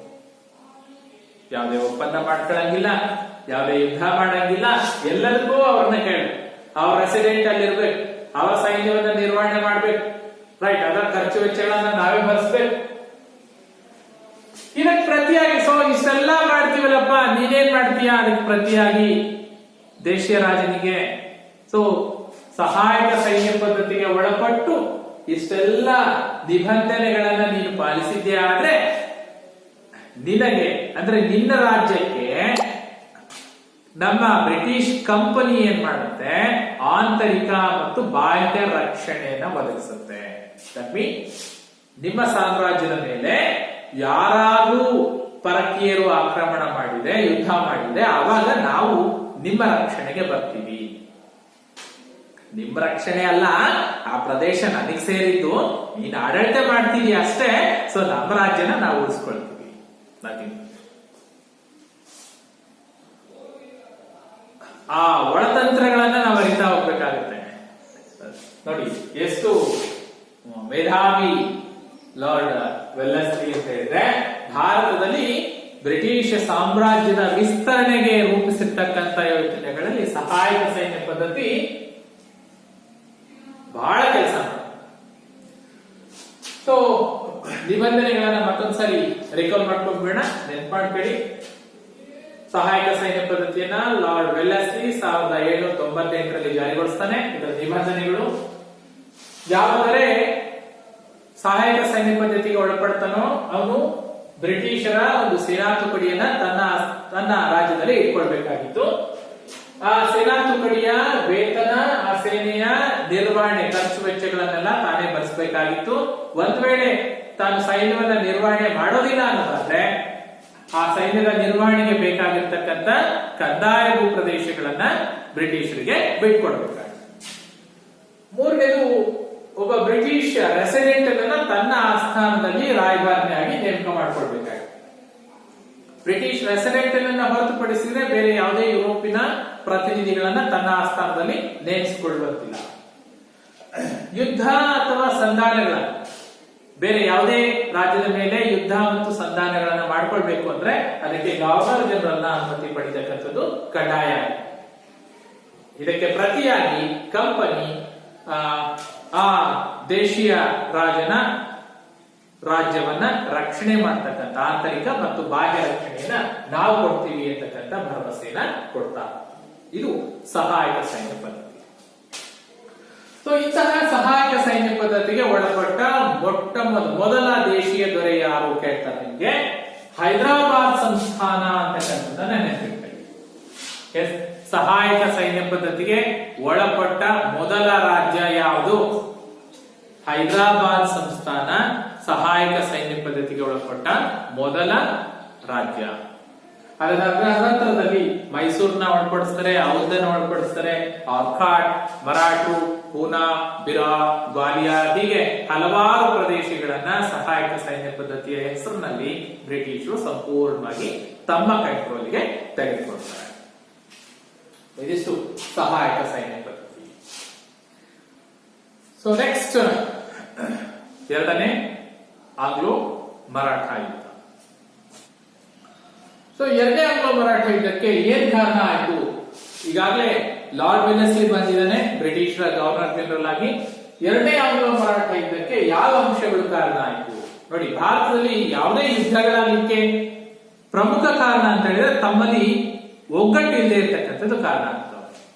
So ಇನ್ನೇನಾಗುತ್ತೆ ನೋಡಿ, ಮರಾಠ ನಾಯಕರ ನಡುವಿನ ಸಂಘರ್ಷ, ರೈಟ್?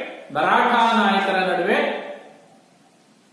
ಇರ್ತಕ್ಕಂಥ ಸಂಘರ್ಷ ಅಂದ್ರೆ ಒಗ್ಗಟ್ಟು ಇಲ್ಲದೆ ಇರ್ತಕ್ಕಂಥದ್ದು ಎರಡನೇ ಕರ್ನಾಟಿಕ್ ಯುದ್ಧಕ್ಕೆ, ಎರಡನೇ ಆಂಗ್ಲೋ ಮರಾಠ ಯುದ್ಧಕ್ಕೆ ಕಾರಣ ಆಗ್ತದೆ. ಸೊ ಮರಾಠರಲ್ಲಿ ಹಲವಾರು ಗುಂಪುಗಳಾಗಿವೆ.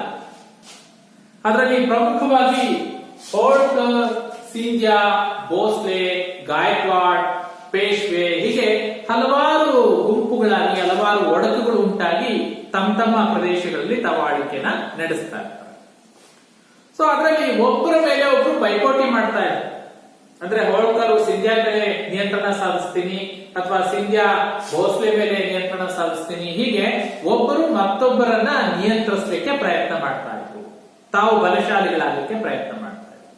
ಸೊ ಆ ತರದ ಒಂದು ಘಟನೆ ಏನಾಗುತ್ತೆ, ಇಲ್ಲಿ ಎರಡನೇ ಆಗ್ಲೋ ಮರಾಠ ಯುದ್ಧಕ್ಕೆ ಕಾರಣ.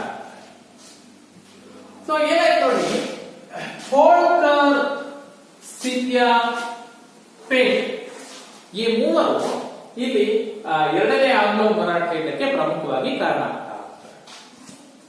ಏನಾಯ್ತು, ಸಿಂಪಲ್ ಆಗಿ ಅರ್ಥ ಮಾಡ್ಕೊಳ್ಳಿ. ಹೋಳ್ಕರ್ ನಲ್ಲಿ ಯಶವಂತರಾವ್ ಅಂತಕ್ಕಂಥದ್ದು ದೊರೆಯಾಗಿದೆ, ಹೋಳ್ಕರ್. ಸಿಂಧ್ಯಾದಲ್ಲಿ ದೌಲತ್ ರಾವ್ ಇದ್ದಾನೆ. ಪೇಶ್ವೆಯಾಗಿ ಈಗ ಎರಡನೇ ಬಾಜಿರಾಯ ಇದೆ. ರೈಟ್, ಪೇಶ್ವೆಯಾಗಿ ಎರಡನೇ ಬಾಜಿರಾಯ. ಮೊದಲನೇ ಆಂಗ್ಲೋ ಮರಾಠ ಯುದ್ಧದಲ್ಲಿ ಯಾರಿದ್ರು, ಎರಡನೇ ಮಾಧವರಾಯ ಇದ್ದ. ಆ ನಂತರದ ಬೆಳವಣಿಗೆಗಳು ಏನಾಗಿದೆ, ಈಗ ಎರಡನೇ ಬಾಜಿರಾವ್ ಮರಾಠರ ಪೇಶ್ವೆ. ಈಗ ಏನಾಗ್ತಾರೆ, ಈ ಹೋಳ್ಕರ್ ಇದನ್ನ, ಈ ಹೋಳ್ಕರು ತಾನು ಪ್ರಬಲನಾಗಿಕ್ಕೆ ಬಯಸಿ ತನ್ನ ಪರಾಕ್ರಮವನ್ನ ತಿಳಿಸ್ಲಿಕ್ಕೆ ಏನ್ ಮಾಡ್ತಾನೆ, ಹೋಳ್ಕರು ಸಿಂಧ್ಯಾ ಮತ್ತೆ ಪೇಶ್ವೆ ಇಬ್ಬರ ಮೇಲೆ ಆಕ್ರಮಣ ಮಾಡ್ತಾರೆ. ಯಾರು, ಹೋಳ್ಕರ್, ಯಶವಂತರಾವ್ ಏನಿದೆ, ಹೋಳ್ಕರ್ ರಾಜ್ಯದ ಯಶವಂತರಾವ್ ಇವನು ಸಿಂಧ್ಯಾ ಮತ್ತು ಪೇಶ್ವೆಯರ ಮೇಲೆ ದಾಳಿ ನಡೆಸಿದ. ಪ್ರಬಲವಾಗಿರ್ತಾನೆ ಯಶವಂತರಾವ್. ಏನ್ ಮಾಡ್ತಾನೆ, 1802ರಲ್ಲಿ ಹೋಳ್ಕರು ಸಿಂಧ್ಯಾ ಮತ್ತು ಪೇಶ್ವೆಯರ ಮೇಲೆ ಯುದ್ಧವನ್ನ ಘೋಷಣೆ ಮಾಡ್ದ. ಸೊ ಯುದ್ಧದಲ್ಲಿ ಏನಾಗ್ಬಿಡುತ್ತೆ, ಹೋಳ್ಕರು ಸಿಂಧ್ಯಾ ಮತ್ತು ಪೇಶ್ವೆಯರನ್ನ ನಿಯಂತ್ರಣ ತೆಗೆದುಕೊಳ್ತಾರೆ ಸಂಪೂರ್ಣವಾಗಿ. ದೌಲತ್ ರಾವ್ ಮತ್ತು ಎರಡನೇ ಬಾಜಿರಾಯನ್ನ ಕಂಪ್ಲೀಟ್ ಆಗಿ ಹೋಲ್ಡಿಂಗ್ ತಗೊಳ್ತಾರೆ. ಸೊ ಈಗೇನಾಯ್ತು, ಈ ಎರಡನೇ ಬಾಜಿರಾಯ ಇದೆ ನೋಡಿ, ಈ ಎರಡನೇ ಬಾಜಿರಾಯ ಹೋಳ್ಕರ್ನ ನಿಯಂತ್ರಣಕ್ಕೆ ಹೋಗ್ಲಿಕ್ಕೆ ಬಯಸಲಿಲ್ಲ. ಅವನೇನ್ ಮಾಡ್ತಾನೆ, ಹೇಗಾದ್ರೂ ಮಾಡಿ ಹೋಳ್ಕರ್ನ ಬಂಧನದಿಂದ ಹೊರಬರಬೇಕು ಅಥವಾ ಹೋಳ್ಕರ್ನ ಸೋಲಿಸಬೇಕು ಅನ್ನೋ ಕಾರಣಕ್ಕೆ ಏನ್ ಮಾಡ್ತಾನೆ, ಈ ಪೇಶ್ವೆ ಬ್ರಿಟಿಷರ ಸಹಾಯವನ್ನ ಕೇಳ್ತಾನೆ. ಹೋಳ್ಕರ್ ಪೇಶ್ವೆ ಮೇಲೆ ನಿಯಂತ್ರಣ ಸಾಧಿಸಿದಾಗ ಪೇಶ್ವೆ ಎರಡನೇ ಬಾಜಿರಾಯ ಬ್ರಿಟಿಷರ ನೆರವನ್ನ ಕೋರಿದ. ಯಾರ ವಿರುದ್ಧ, ಹೋಳ್ಕರ್ನ ವಿರುದ್ಧ ಯುದ್ಧ ಮಾಡಲಿಕ್ಕೆ ಪೇಶ್ವೆ ಎರಡನೇ ಬಾಜಿರಾಯ ಬ್ರಿಟಿಷರ ನೆರವನ್ನ ಕೋರಿದ. ನೋಡಿ, ಅಲ್ಲೇ ಆಗಿತ್ತು. ಏನಾಯ್ತು ನೋಡಿ, ತಮ್ಮ ಪ್ರದೇಶಗಳನ್ನ ಮತ್ತೊಬ್ಬರ ಮೇಲೆ ಅಧಿಕಾರವನ್ನ ನಿಯಂತ್ರಣವನ್ನ ಸಾಧಿಸಲಿಕ್ಕೆ ಮರಾಠರು ತಮ್ಮಲ್ಲೇ ಕಚ್ಚಾಡ್ತಾ ಬ್ರಿಟಿಷರನ್ನ ಕರ್ಕೊಂಡ್ಬರ್ತಾರೆ. ಮೊದಲನೇ ಆಂಗ್ಲೋ ಮರಾಠ ಯುದ್ಧದಲ್ಲಿ ಆಗಿದ್ದು ಅದೇ ಅಲ್ವಾ. ಪೇಶ್ವೆ ಸ್ಥಾನಕ್ಕಾಗಿ ಹೋರಾಟ ಮಾಡಲಿಕ್ಕೆ ಬಯಸಿ ಅತೃಪ್ತನಾಗಿರ್ತಕ್ಕಂಥ ರಘುನಾಥ್ ರಾಯ ಬ್ರಿಟಿಷರನ್ನ ಮರಾಠರ ಆಂತರಿಕ ವಿಚಾರಕ್ಕೆ ಕರ್ಕೊಂಡ್ಬರ್ತಾರೆ. ಅದರಿಂದ ಆಗಿದ್ದ ನಷ್ಟ ಯಾರಿಗೆ, ಮರಾಠ. ಅವಾಗಲೂ ಬುದ್ಧಿ ಬರಲಿಲ್ಲ ನೋಡಿ ಮರಾಠರಿಗೆ. ಏನ್ ಮಾಡಿದ್ರು, ಪೇಶ್ವೆ ಎರಡನೇ ಬಾಜಿರಾಯ ಹೋಳ್ಕರ್ನ ವಿರುದ್ಧ ಯುದ್ಧ ಮಾಡಲಿಕ್ಕೆ ಬ್ರಿಟಿಷರ ನೆರವನ್ನ ಕೋರು. ಯಾರಿದ್ರು ಬ್ರಿಟಿಷ್ ನಲ್ಲಿ ಗವರ್ನರ್ ಜನರಲ್ ಆಗಿ ವೆಲ್ಲೆಸ್ಲಿ ಇದ್ದ. ಸೊ ವೆಲ್ಲೆಸ್ಲಿ ಇಂಥದ್ದೊಂದು ಸಂದರ್ಭವನ್ನ ಕಾಯ್ತಾ ಕೂತಿದ್ದ. ಯಾವಾಗ ಪೇಶ್ವೆ ಎರಡನೇ ಬಾಜಿರಾಯ ಬ್ರಿಟಿಷರ ನೆರವನ್ನ ಕೋರ್ತಾನೆ ಹೋಳ್ಕರ್ನ ವಿರುದ್ಧ, ಈ ಲಾರ್ಡ್ ವೆಲ್ಲೆಸ್ಲಿ ಏನ್ ಮಾಡ್ತಾನೆ, ತಾನು ಜಾರಿಗೊಳಿಸಿದ್ನಲ್ಲ ಸಹಾಯಕ ಸೈನ್ಯ ಪದ್ಧತಿ, ಆಯ್ತಪ್ಪ ನಾನು ನಿಂಗೆ ಯುದ್ಧದಲ್ಲಿ ನೆರವು ಕೊಡ್ತೀನಿ, ನಿನ್ ಪರವಾಗಿ ಯುದ್ಧಕ್ಕೆ ಬರ್ತೀನಿ. ಒಂದ್ ಕಂಡೀಷನ್. ಏನ್ ಕಂಡೀಷನು? ನೀನು ಸಹಾಯಕ ಸೈನ್ಯ ಪದ್ಧತಿಗೆ ಸಹಿಯಾಗಿ, ಸಹಾಯಕ ಸೈನ್ಯ ಪದ್ಧತಿಗೆ ಒಪ್ಕೊಳ್ಬೇಕು. ಹಾಗಿದ್ರೆ ನಾನು ನಿಂಗೆ ನೆರವು ಕೊಡ್ತೀನಿ. ಸೊ ಬೀಸೋ ದೊಣ್ಣೆ ತಪ್ಪಿಸ್ಕೊಂಡ್ರೆ 1000 ವರ್ಷ ಆಯಸ್ಸು ಅಂತ. ಹಾಗೆ ಆ ತಾತ್ಕಾಲಿಕವಾಗಿ ಅವ್ನು ಮುಂದಿನ ಯೋಚನೆ ಮಾಡ್ಲಿಲ್ಲ, ಏನಾಗುತ್ತೆ ಆ ಪದ್ಧತಿಗೆ ಸಹಿ ಹಾಕಿದ ಸಾಧಕ ಬರುತ್ತೆ, ಏನ್ ಯೋಚನೆ ಮಾಡ್ಲಿಲ್ಲ. ಏನ್ ಮಾಡ್ತಾನೆ? ಪೇಶ್ವೆ ಎರಡನೇ ಬಾಜಿರಾಯ ಬ್ರಿಟಿಷರ ನೆರವನ್ನ ಬಯಸಿ ವೆಲ್ಲೆಸ್ಲಿ ಮುದ್ದು ಮಾಡಿರ್ತಕ್ಕಂಥ ಸಹಾಯಕ ಸೈನ್ಯ ಪದ್ಧತಿಗೆ ಒಳಪಡೋಕೆ ಒಪ್ಪಿದ. ಸಹಾಯಕ ಸೈನ್ಯ ಪದ್ಧತಿಗೆ ಒಳಪಡುವಲ್ಲಿ ಒಪ್ಕೊಂಡ. ಆಯ್ತು, ನಾನು ಸಹಾಯಕ ಸೈನ್ಯ ಪದ್ಧತಿಗೆ ಸಹಿ ಹಾಕ್ತೇನೆ. ನೋಡಿ, ಯಾವಾಗ ಸಹಾಯಕ ಸೈನ್ಯ ಪದ್ಧತಿಗೆ ಎರಡನೇ ಬಾಜಿರಾಯ ಒಪ್ಪಿ ಸಹಿ ಮಾಡ್ತಾರೆ, ಆಗ ಲಾರ್ಡ್ ವೆಲ್ಲೆಸ್ಲಿ ಬಾಜಿರಾಯನ ಪರವಾಗಿ ಯುದ್ಧಕ್ಕೆ ಧುಮುಕ್ತಾನೆ. ಸೊ 1803ರಿಂದ 1805ರವರೆಗೆ ಮರಾಠ ಒಕ್ಕೂಟಗಳು ಮತ್ತು ಬ್ರಿಟಿಷರ ನಡುವೆ ನಡೆದಿರ್ತಕ್ಕಂಥ ಕದನವನ್ನ ಎರಡನೇ ಆಂಗ್ಲೋ ಮರಾಠ ಯುದ್ಧ ಅಂತ ಕರೀತೀವಿ. ಸೊ ಅಲ್ಲಿವರೆಗೂ ಪರಸ್ಪರ ಕಚ್ಚಾಡ್ತಾ ಇದ್ದಂತಹ ಈ ಹೋಳ್ಕರು, ಸಿಂಧ್ಯಾ, ಗಾಯಕ್ವಾಡು, ಭೋಸ್ಲೆ ಇವರೆಲ್ಲ ಒಟ್ಟಾಗ್ಬಿಡ್ತಾರೆ. ಯಾಕೆ? ಬ್ರಿಟಿಷ್ ವಿರುದ್ಧ ಹೋರಾಟಕ್ಕೆ. ಸೊ ಇವರೆಲ್ಲರಿಗೂ ಎರಡನೇ ಬಾಜಿರಾಯ ಸಹಾಯಕ ಸೈನ್ಯ ಪದ್ಧತಿಗೆ ಒಳಪಟ್ಟಿದ್ದನ್ನ ಅವ್ರು ಒಪ್ಪಲ್ಲ. ಬ್ರಿಟಿಷರ ಅಧೀನಕ್ಕೆ ಹೋಗಬಾರ್ದು, ಆ ಅರಿವು ಮೊದಲೇ ಇದ್ದು ತಮ್ಮಲ್ಲೇ ಹೊಂದಾಣಿಕೆ ಮಾಡ್ಕೊಂಡು ಹೋಗ್ಬಿಟ್ಟಿದ್ರೆ ಪರಿಸ್ಥಿತಿ ಕೈ ಮೀರಿ ಹೋಗ್ಬಿಟ್ಟಿದೆ. ಎರಡನೇ ಬಾಜಿರಾಯ ಸಹಾಯಕ ಸೈನ್ಯ ಪದ್ಧತಿಗೆ ಒಪ್ಪಿ ಸಹಿ ಮಾಡಿದಾನೆ. ಈಗ ವೆಲ್ಲೆಸ್ಲಿ ತನ್ನ ಸೈನ್ಯದೊಂದಿಗೆ ಎರಡನೇ ಬಾಜಿರಾಯನ ಪರವಾಗಿ ಯುದ್ಧಕ್ಕೆ ಬಂತು. ಅನಿವಾರ್ಯವಾಗಿ ಮರಾಠ ಒಕ್ಕೂಟಗಳು ಮತ್ತು ಲಾರ್ಡ್ ವೆಲ್ಲೆಸ್ಲಿ ನಡುವೆ ಯುದ್ಧ ಆಗುತ್ತೆ. ಹಲವಾರು ಕದನಗಳಲ್ಲಿ ವೆಲ್ಲೆಸ್ಲಿ ಏನ್ ಮಾಡ್ತಾನೆ? ಮರಾಠ ಒಕ್ಕೂಟಗಳನ್ನ ಸೋಲಿಸ್ತಾ ಹೋಗ್ತಾನೆ. ಒಂದೊಂದೇ ಪ್ರದೇಶಗಳನ್ನ ವಶಪಡಿಸಿಕೊಳ್ತಾ ಹೋಗ್ತಾನೆ. ಒಂದು ಹಂತದಲ್ಲಿ ಸಂಪೂರ್ಣವಾಗಿ ಮರಾಠ ಒಕ್ಕೂಟಗಳೇ, ಗಾಯಕ್ವಾಡ್ ಇರಲಿ, ಭೋಸ್ಲೆ ಇರಲಿ, ಸಿಂಧ್ಯಾ ಇರಲಿ, ಸೊ ಇವರೆಲ್ಲ ಏನ್ ಮಾಡ್ತಾರೆ? ಒಂದು ಹಂತದಲ್ಲಿ ಸಂಪೂರ್ಣವಾಗಿ ಬ್ರಿಟಿಷರಿಗೆ ಸೋತು ಶರಣಾಗತರಾಗ್ತಾರೆ. ಎರಡನೇ ಆಂಗ್ಲೋ ಮರಾಠ ಯುದ್ಧ. ಸೊ ಮೊದಲನೇ ಆಂಗ್ಲೋ ಮರಾಠ ಯುದ್ಧಕ್ಕೂ ಕಾರಣ ಅದೇ ಪೇಶ್ವೆ ಸ್ಥಾನಕ್ಕಾಗಿ ಹೋರಾಟ ಮಾಡಿರ್ತಕ್ಕಂಥ ರಘುನಾಥ್ ರಾಯ ಬ್ರಿಟಿಷ್ನ ಯುದ್ಧ ಕರ್ಕೊಂಡ್ ಬಂದ. ಎರಡನೇ ಆಂಗ್ಲೋ ಮರಾಠ ಯುದ್ಧದಲ್ಲಿ ಹೋಳ್ಕರ್ನಿಂದ ಸೋತಿರ್ತಕ್ಕಂಥ ಎರಡನೇ ಬಾಜಿರಾಯ ಹೋಳ್ಕರ್ ವಿರುದ್ಧ ನೆರವನ್ನ ಕೋರಿ ಬ್ರಿಟಿಷ್ನ ಮತ್ತೆ ಯುದ್ಧಕ್ಕೆ ಕರ್ಕೊಂಡು ಬಂದ. ನೋಡಿ, ಇಲ್ಲಿ ಬ್ರಿಟಿಷರೇ ತಾವಾಗಿ ಹೋಗಿ ಮರಾಠರ ವಿರುದ್ಧ ಯುದ್ಧ ಮಾಡಲಿಲ್ಲ, ಬದಲಾಗಿ ಮರಾಠರು ತಾವೇ ಬ್ರಿಟಿಷರನ್ನ ಆಹ್ವಾನಿಸಿಕೊಂಡು ಯುದ್ಧ ಮಾಡಿ ಸೋತು.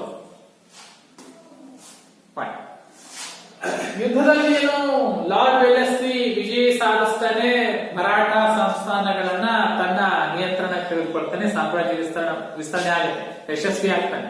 ಆದರೆ ಒಂದು ಗಮನಿಸಬೇಕು, ವೆಲ್ಲೆಸ್ಲಿಯ ಯುದ್ಧ ನೀತಿ ಏನಿದೆ, ಈ ಯುದ್ಧ ನೀತಿ ಒಂದು ಹಂತದಲ್ಲಿ ಕಂಪನಿಯ ವೆಚ್ಚಗಳನ್ನ ಹೆಚ್ಚು ಮಾಡ್ತಾ, ಅಂದ್ರೆ ಕಂಪನಿಗೆ ಹೆಚ್ಚಿನ ಖರ್ಚು ಬರ್ತಾ ಹೋಗುತ್ತೆ, ಕಂಪನಿ ನಷ್ಟಕ್ಕೆ ಬರುತ್ತೆ, ನಷ್ಟದಲ್ಲಿ ಹೋಗುತ್ತೆ.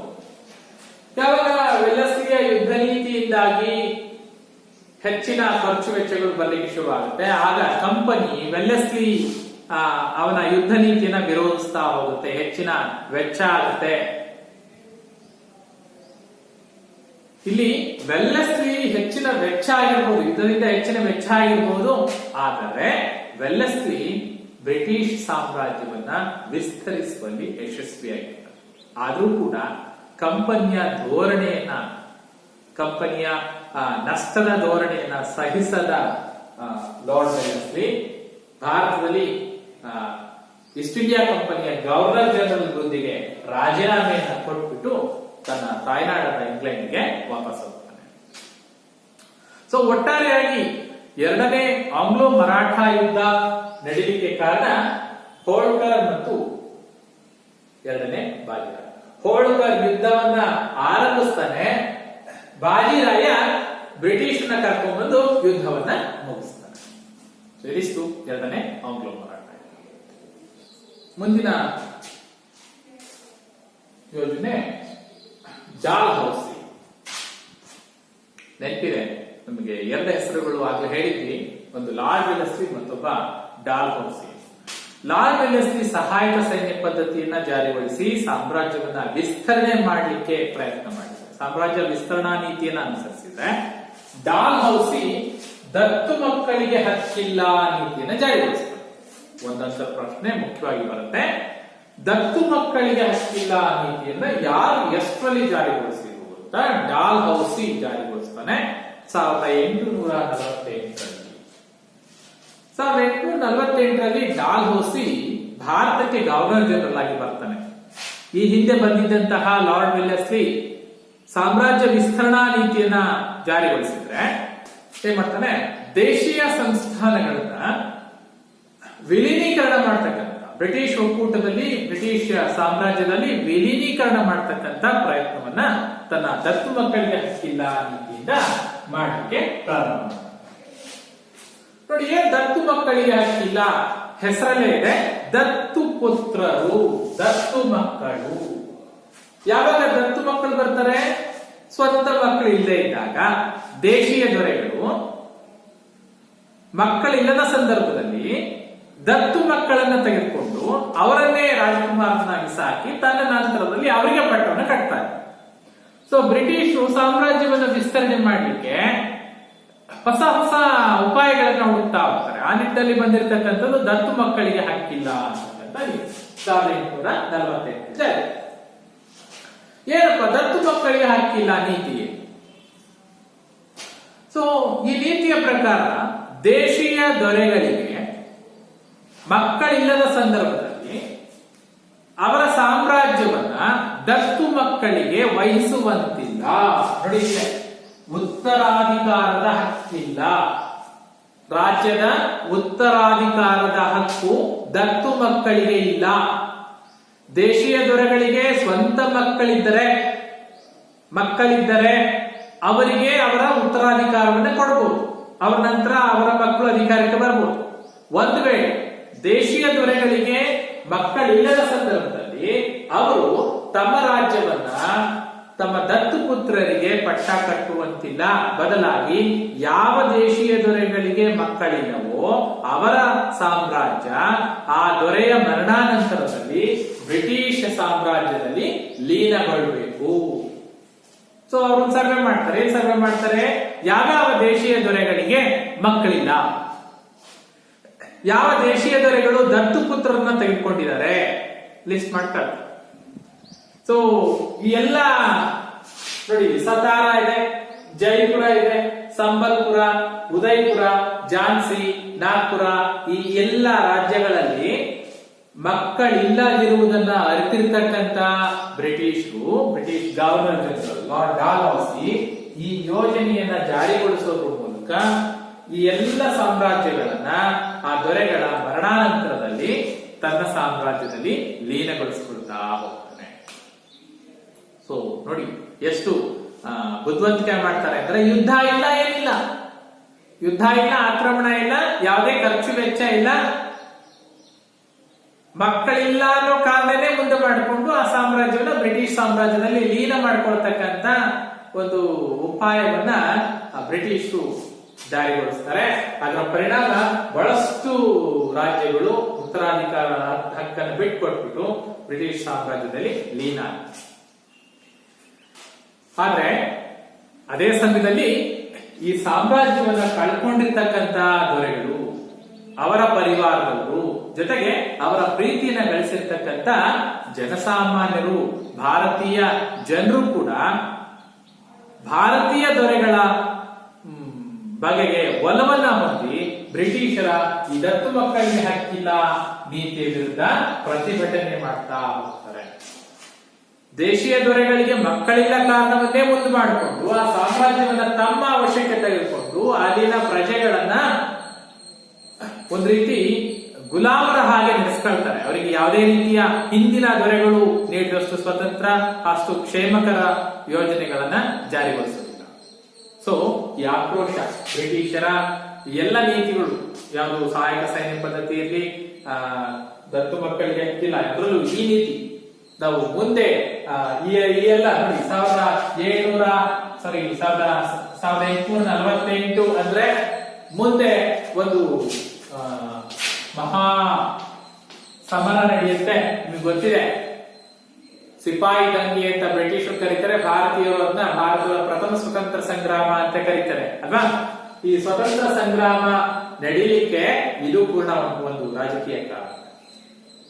ದತ್ತು ಮಕ್ಕಳಿಗೆ ಹಕ್ಕಿಲ್ಲ ನೀತಿಯಿಂದ ಯಾವ ರಾಜರುಗಳು ತಮ್ಮ ರಾಜ್ಯಗಳನ್ನ ಕಳ್ಕೊಂಡಿದ್ರೋ ಆ ರಾಜರುಗಳು, ಅಲ್ಲಿನ ಪ್ರಜೆಗಳು ಬ್ರಿಟಿಷರ ವಿರುದ್ಧ ದಂಗೆ ಹೇಳ್ತಾ ಹೋಗ್ತಾರೆ, ಹೋರಾಟವನ್ನ ರೂಪಿಸ್ತಾ ಹೋಗ್ತಾರೆ. ಅದರ ಪ್ರತಿಫಲವಾಗಿ ಮುಂದೆ 1857ರಲ್ಲಿ ಭಾರತದ ಪ್ರಥಮ ಸ್ವತಂತ್ರ ಸಂಗ್ರಾಮ ಸಿಪಾಯಿ ದಂಗೆ ನಡೀಲಿಕ್ಕೆ ಕಾರಣ ಆಗುತ್ತೆ. ಸೊ ಇದಿಷ್ಟು ಇವತ್ತಿನ ಪಾಠದಲ್ಲಿ ತಿಳ್ಕೊಂಡಿರ್ತಕ್ಕಂಥ ಪ್ರಮುಖ ಅಂಶಗಳು. ಬ್ರಿಟಿಷ್ ಆಳ್ವಿಕೆಯ ವಿಸ್ತರಣೆಯಲ್ಲಿ ಬಂದಿರತಕ್ಕಂಥ ಯುದ್ಧಗಳು, ಜೊತೆಗೆ 2 ಪ್ರಮುಖ ನೀತಿಗಳು, ಸಹಾಯಕ ಸೈನ್ಯ ಪದ್ಧತಿ ಮತ್ತು ದತ್ತು ಮಕ್ಕಳಿಗೆ ಹಕ್ಕಿಲ್ಲ ನೀತಿ. ಸೊ ಒಂದ್ಸರಿ ನೀಟಾಗಿ ಪಾಠವನ್ನ ಓದಿ ಮನನ ಮಾಡ್ಕೊಳ್ಳಿ, ಪಾಯಿಂಟ್ ಮಾಡ್ಕೊಂಡಾದ್ಮೇಲೆ ಪ್ರಮುಖ ಸಂಸ್ಥಾನಗಳೇನ್ ಬರುತ್ತೆ, ಪ್ರಮುಖ ಯೋಜನೆಗಳೇನೇನ್ ಬರುತ್ತೆ ಅವುಗಳನ್ನ ಪಾಯಿಂಟ್ ಮಾಡಿ ಅಭ್ಯಾಸದಲ್ಲಿರ್ತಕ್ಕಂಥ ಪ್ರಶ್ನೆಗಳಿಗೆ ಉತ್ತರಿಸಿ. ಕ್ವಶನ್ ಪೇಪರ್ ನ ರೆಫರ್ ಮಾಡಿ ಈ ಪಾಠಕ್ಕೆ ಸಂಬಂಧಪಟ್ಟ ಹಾಗೆ ಯಾವ ಪ್ರಮುಖ ಪ್ರಶ್ನೆಗಳನ್ನ ಕೇಳ್ತಾರೆ. ಯಾವುದೇ ಯುದ್ಧಗಳನ್ನ ನೀವು ಕಂಠಪಾಠ ಮಾಡಿ ಬರೀಬಾರ್ದು, ಬದಲಾಗಿ ಏನ್ ಮಾಡ್ಬೇಕು, ಆ ಯುದ್ಧದಲ್ಲಿ ಯಾರು ಬರ್ತಾರೆ, ಸನ್ನಿವೇಶ ಹೇಗಿತ್ತು, ಅದನ್ನ ಒಂದಕ್ಕೊಂದು ಸಂಬಂಧ ಕಲ್ಪಿಸ್ಕೊಳ್ತಾ ಹೋದ್ರೆ ನೀವು ಪರೀಕ್ಷೆಯಲ್ಲಿ ಹೆಚ್ಚಿನ ಯಶಸ್ಸನ್ನ, ಸುಲಭವಾಗಿ ಉತ್ತರವನ್ನ ಬರೀಲಿಕ್ಕೆ, ಜೊತೆಗೆ ಆ ವಿಷಯವನ್ನ ಕರೆಕ್ಟ್ ಆಗಿ ನೆನ್ಪಿಡ್ಲಿಕ್ಕೆ ಸಾಧ್ಯ ಆಗುತ್ತೆ. ಮುಂದಿನ ತರಗತಿಯಲ್ಲಿ ಮತ್ತೊಂದು ಪಾಠದಲ್ಲಿ ಮತ್ತೆ ಭೇಟಿಯಾಗೋಣ.